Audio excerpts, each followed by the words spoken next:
Air gun పేలి ఒకరికి తీవ్ర గాయమైంది. ఘటన కామారెడ్డి జిల్లా సేట్పల్లి సంగారెడ్డి గ్రామ శివార్లోని ఒక వ్యవసాయ క్షేత్రంలో చోటు చేసుకుంది. హైదరాబాద్ ప్రాంతానికి చెందిన ఒక వ్యక్తి వ్యవసాయ క్షేత్రంలో శ్రీకాంత్ అనే వ్యక్తి సూపర్వైజర్ గా పనిచేస్తున్నాడు. తన స్నేహితుడు రాజుకు ఎయిర్ గన్ పనితీరును వివరిస్తున్న సమయంలో అది పేలింది. బుల్లెట్ రాజు వీపు భాగంలోకి దూసుకెళ్లింది.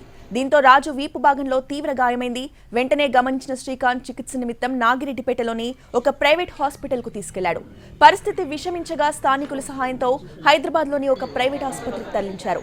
ప్రస్తుతం రాజు పరిస్థితి ఇప్పుడు నిలకడగానే ఉంది. సంఘటనా ప్రాంతాన్ని ఎల్లారెడ్డి డీఎస్పీ శ్రీనివాసులు పరిశీలించారు. అనంతరం శ్రీకాంత్ అనే వ్యక్తిపై కేసు నమోదు చేసి దర్యాప్తు చేస్తున్నారు.